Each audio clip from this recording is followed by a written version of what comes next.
So freshman Congresswoman Alexandria Ocasio-Cortez speaking out against the war on terror, calling the 9/11 response, quote, disastrous and wrong. She writes, I remember a time when it was unacceptable to question the Iraq war. All of Congress was wrong, including both the GOP and Dem Party, and led my generation into a disastrous plus wrong war that virtually all would come to regret.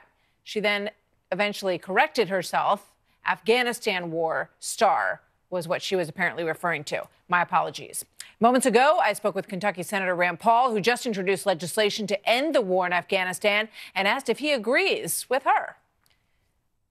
Well, I think where I would differ is that after 9/11, I actually was in favor of going to war in Afghanistan. I would have voted for the proclamation of war in 2001 because I think we can't let people willy-nilly come and attack and kill 3,000 of our citizens.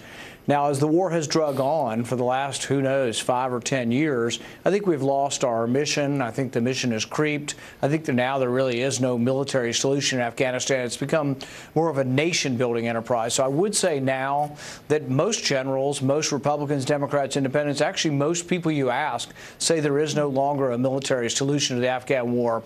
And that's why today, I introduced legislation to end the war and give every one of our veterans over there who have served in that theater $2,500 apiece, but declare victory and come home. How did you arrive at the $2,500 number?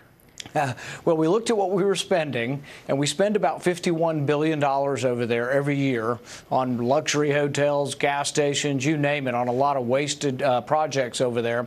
I've talked to the president many times on this, and he says he's ready to start saving that money. And I thought, what better way to spend some of it in the very beginning with a one-time bonus? It eats up about $8 billion, but it's a one-time bonus, and we would still save over $40 billion the first year the war ends. But then every year after that, it's $50 billion savings a year. So that could go towards the deficit or towards things that we need to do here at home. I mean, it's a mind-boggling amount of money that has been spent. And I think, most people, as you say, understand the question of whether or not we're getting anywhere after 17 years. But it's interesting because the president, seems to have gone back and forth on this issue over the course of his presidency. And then there was this letter from 22 bipartisan members of Congress that said, like you, we seek to ensure that all the gains made in Syria are not lost, that ISIS never returns, that Iran is not emboldened, and that we consolidate our gains and ensure the best outcome in Geneva for American interests.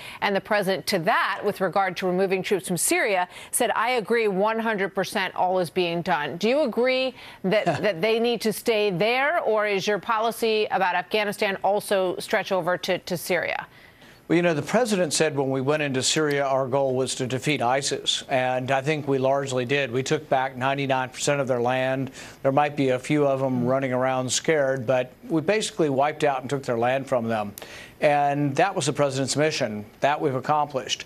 But now there are people around the president trying to change the mission. There are people, these are the stay forever crowd. They want to stay forever in Afghanistan. They want to stay forever in Syria. They want to stay forever in Iraq. But now they've changed the mission to say, oh, we have to stay until Iran is no longer a problem. Well, Iran's got a long-standing relationship, so does Russia, with Syria. If we're going to stay till there's no Russian or Iranian influence and everybody's holding hands and singing Kumbaya, we're going to be there a long time. And I think it drains us of money and treasure. And when you have only a couple of hundred troops on the ground, I think they become a tripwire to something even worse, or the potential for a disaster. What happens if there's a massacre of 200 people together in a barracks? So I think it's a mistake to have a real small force. It's actually worse than having a big force. Have you told the president that? And are you concerned that he sort of is going back and forth on this issue? The interesting thing is I've talked to the president dozens of times. I talked to him 2 days ago, and he says the exact same thing. He's consistent with me every time that he is going to be the president that's going to end these wars. And then I hear in the media that somebody else is trying to change or modify what he said, but he's always consistent with me. He thinks we've been at war too long in Afghanistan and that we need to maintain a presence where if enemies crop up, we could defeat them again, but that we shouldn't be doing nation building. And he gets as annoyed as I do with all the money we spend over there on hotels and gas stations and roads, bridges, schools, everything we're doing for them that we can't do for our own people here. I think the president would rather spend that money here at home.